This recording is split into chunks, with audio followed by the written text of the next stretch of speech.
Welcome to a place where hearts unwind, infinite threads that gently bind, love and compassion in every line. Together we rise through space and time. Welcome back to Infinite Threads. I'm your host, Bob.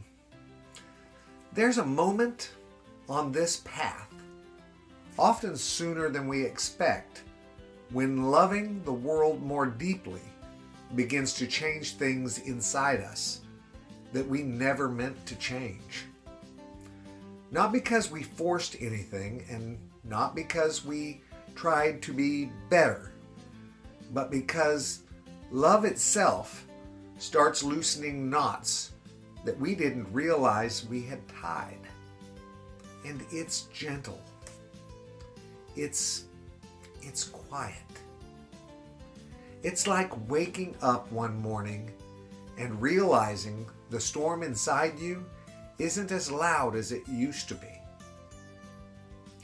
Today we're talking about that unraveling. The subtle undoing of old defenses. The ones built to protect us, the ones we relied on, the ones we thought were necessary to survive. Because as love for all life expands, it expands the walls that once felt essential and then begin dissolving all on their own. And that can feel vulnerable, but it can also feel like freedom. Most of us don't realize how much armor we've been wearing until something softens it. We learn early in life, sometimes through pain, sometimes through disappointment, sometimes through simply watching how the world behaves. That softness feels dangerous. We learn to tighten, harden, distance, defend. It becomes second nature. We walk through the world with invisible shields. The polite smile that hides hurt. The quick joke that keeps people from getting too close. The irritation that covers fear. Or the silence that covers longing, or the dismissal that hides how deeply something mattered to us. These layers build slowly, year by year, interaction by interaction, wound by wound. And eventually, they start to feel like us, as if the armor is our personality, our baseline, our identity. But guys, it isn't. It's just the echo of all the times we needed protection. And love, especially unconditional love, doesn't attack that armor. It doesn't rip it off.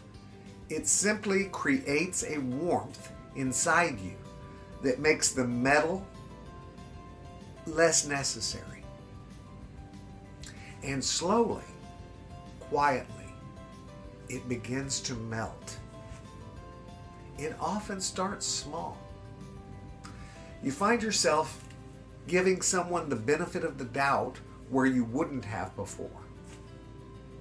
You feel a tug of compassion where irritation used to be automatic. You pause instead of reacting. You see someone's pain beneath their behavior, and it changes the whole landscape of your response. At first, it feels strange, unfamiliar, like wearing a shirt that's too soft for the person you think you are. But that's the truth. You aren't who you thought you were. Not entirely. Not anymore. Love broadens your perspective. It expands your field of empathy. It adds room inside you. Room you didn't realize had been cramped for years. You begin noticing things that were always there but never visible to you. The tiredness behind a rude remark, the fear behind someone's anger, the loneliness behind someone's coldness, or the longing behind someone's stubbornness. You start to see that, guys. And the more you notice it, the more your own heart begins to uncurl.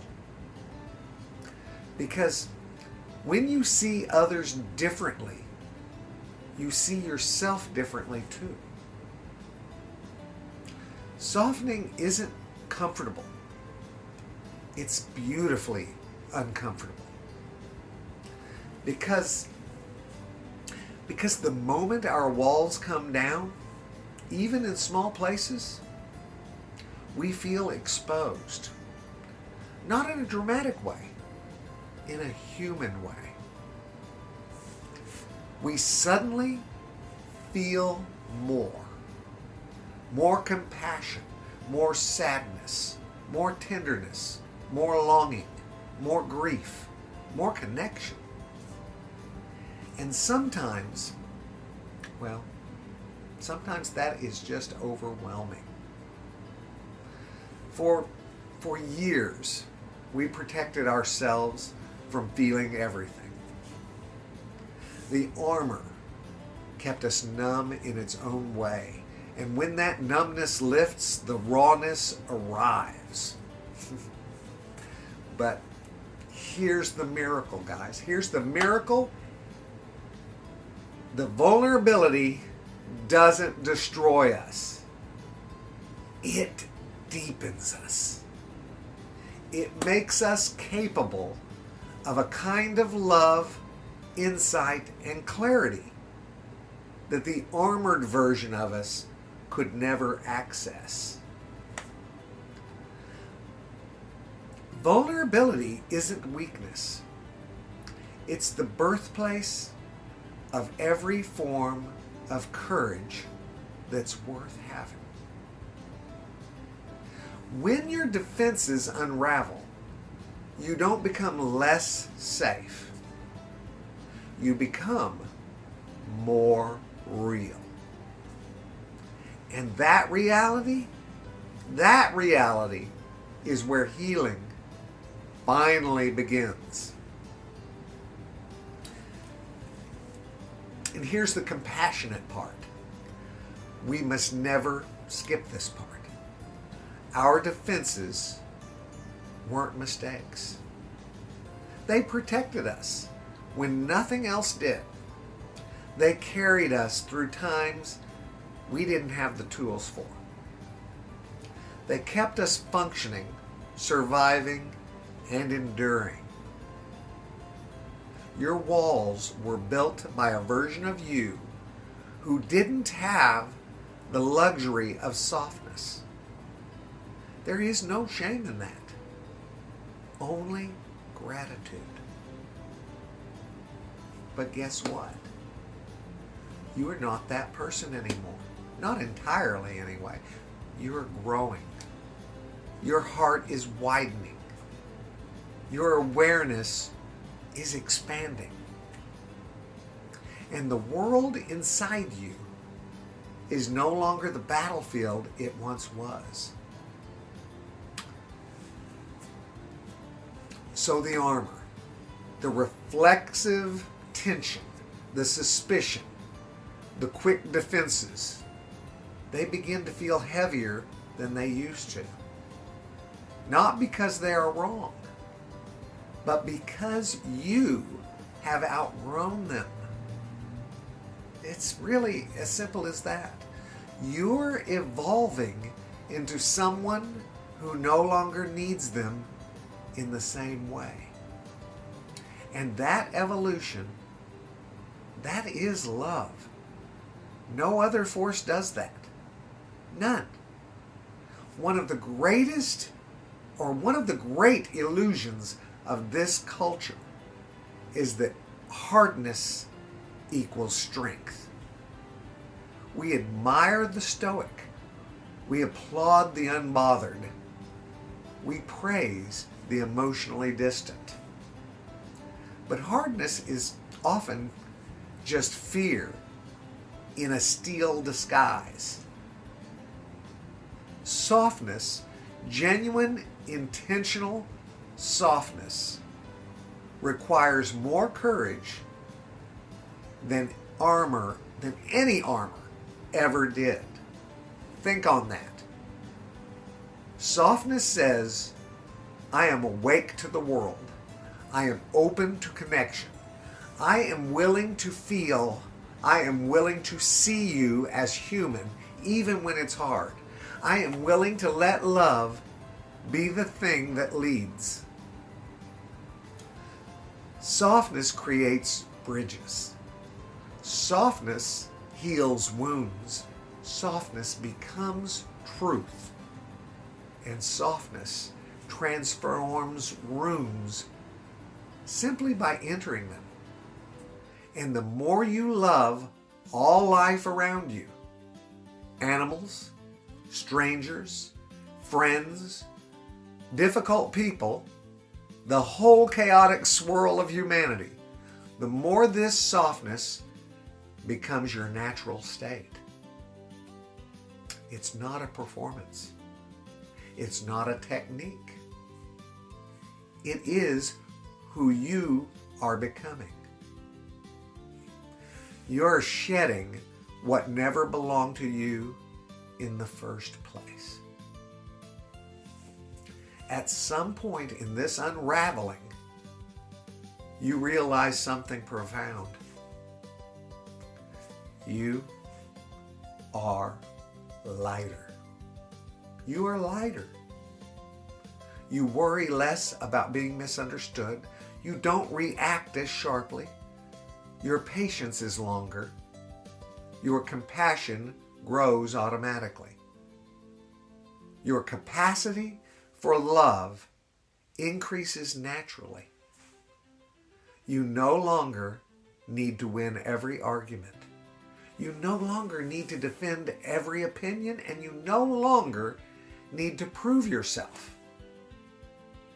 You no longer need to protect your heart from every wound, because you understand that love, not armor, is what keeps your spirit intact.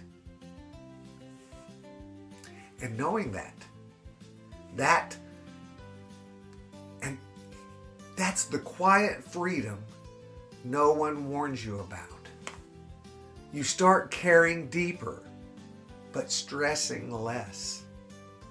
You start feeling more, but fearing less. You start opening more, but hurting less.